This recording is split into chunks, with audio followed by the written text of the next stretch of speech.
장자크 루소라고 들어보셨나요? 사회개혁론자로 국가 탄생을 설명한 대철학자로 그의 사상은 프랑스 혁명의 기초 사상이 되었고 이후 미국 독립선언문 등의 유수의 자유주의 사상의 토대가 되었습니다. 대철학자 루소의 저서 중에는 인간 불평등 기원론이라는 희대의 걸작이 있습니다. 농업혁명 이후 인간이 어떻게 불평등하게 되었는가를 1700년대에 미리 통찰한 인물이 장자크 루소입니다. 농업은 인류 최대의 사기다라고 말한 유발 하라리도 장자크 루소의 영향을 받지 않았을까요? 지금부터 함께 알아봅니다. 인간 불평등 기원론은 1753년 18세기 최고의 천재 장자크 루소에 의해 쓰여진 논문으로 인간 사이의 불평등의 기원은 무엇이며 불평등은 자연법에 의해 허용 가능한가라는 주제의 통찰력을 선사하는 보기 드문 걸작입니다. 루소는 이 논문을 통해 인간의 진보와 문명의 발달 속에 인간이 비참하게 된 진정한 원천이 있음을 증명하고자 합니다. 다시 말해 자연 상태에서 자유로웠던 인간이 사회를 구성하면서 어떻게 불평등한 쇠사슬에 구속되게 되었는가에 대한 답변입니다.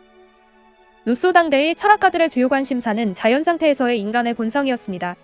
프랑스 혁명 직전, 도대체 국가는 어떻게 탄생되었으며 국가의 탄생 이전인 자연 상태에서의 인간은 어떠했기에 국가를 만들어야 했는지에 관한 의문을 정리해 두어야 이 자연 상태를 깔끔하게 씻어버리고 계획을 통해 국가를 설립하게 된 이유를 설명할 수 있었기 때문이죠.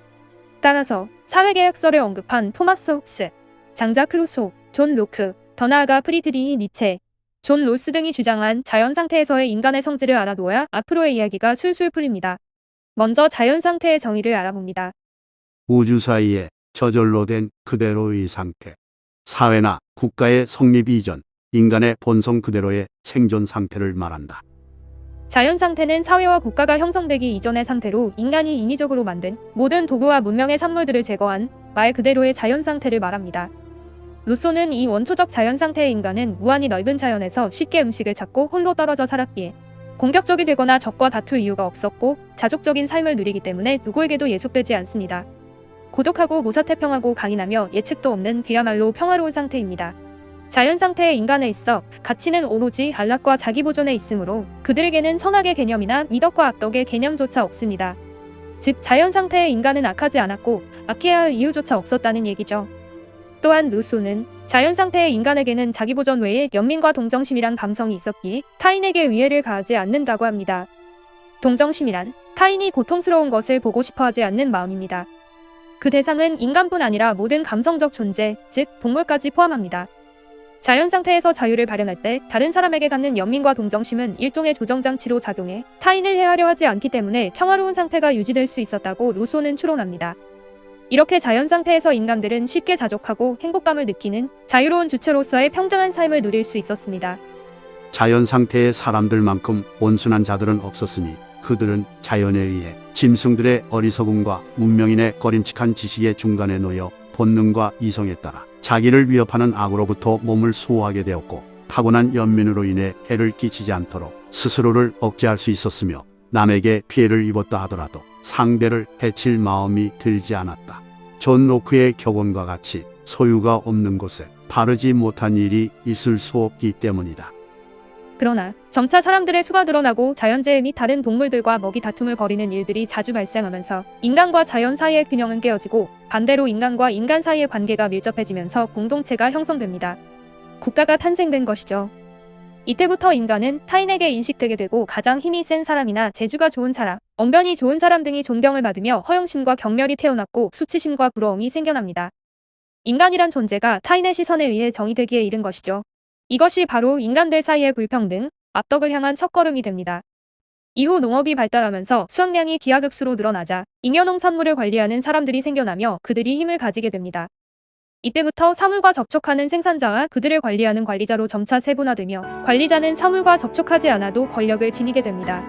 인간들은 각자 소유하고 있는 재산의 양이 달라지기 시작했으며 약삭 빠른 자들은 점점 더 많은 것을 소유하게 되는 반면 약한 자는 점점 더 상대적 박탈감을 겪게 되었죠.